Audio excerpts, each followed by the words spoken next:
नमस्कार। हम सब अपने घर, अपनी दुनिया को पृथ्वी कहते हैं।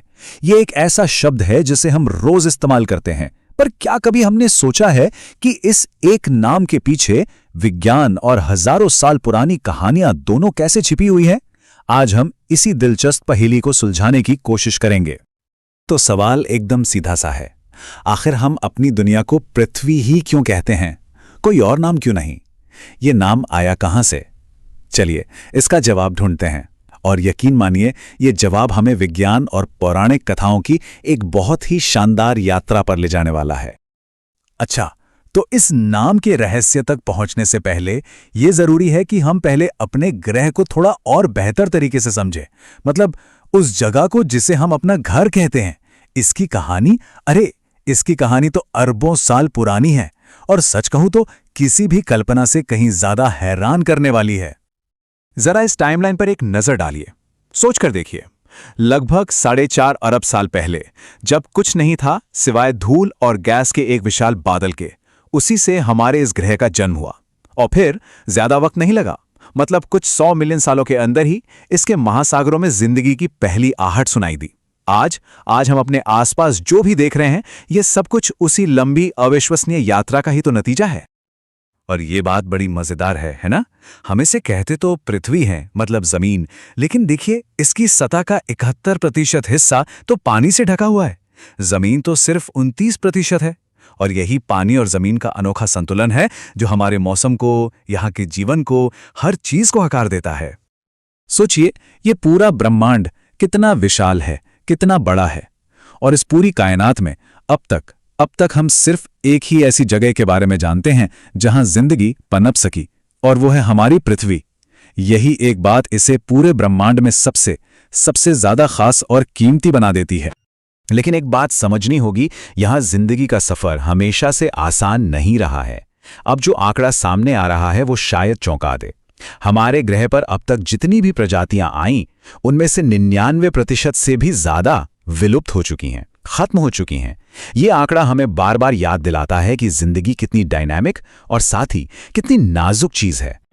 तो चलिए अब जरा पृथ्वी की सतह से थोड़ा और गहरा उतरते हैं और इसकी बनावट को समझते हैं, क्योंकि हमारे इस ग्रह के पास कुछ ऐसे अदृश्य सुरक्षा कवच हैं, और इसके अंदर एक ऐसा शक्तिशाली इंजन भी है जो मिलकर इसे रहने लायक बनाते हैं।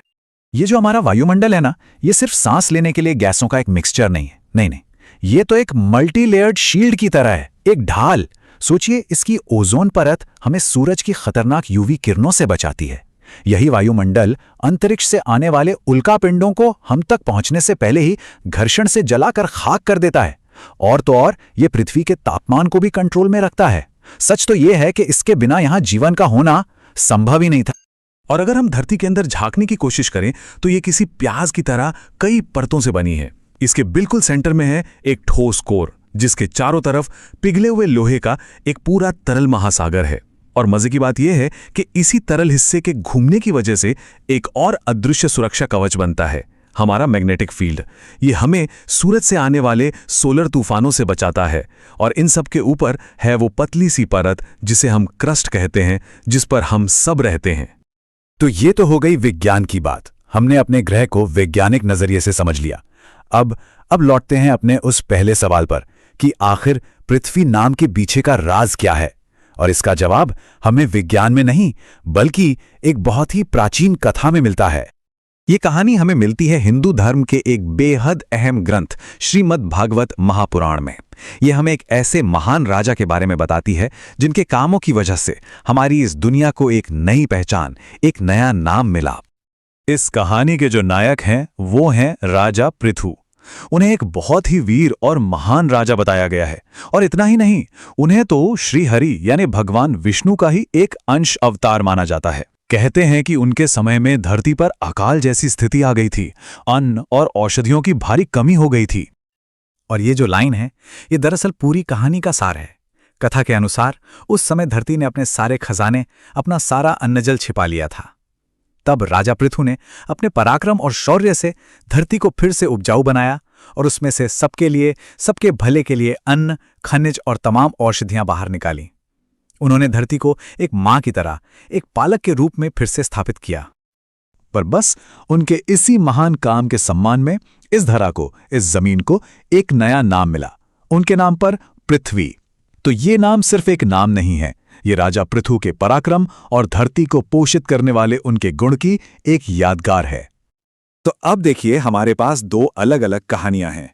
एक कहानी है विज्ञान की, जो अरबों साल के फिजिकल प्रोसेसेस की बात करती है, और दूसरी कहानी है पौराणिक, जो वीरता और मानवीय मूल्यों की बात करती है।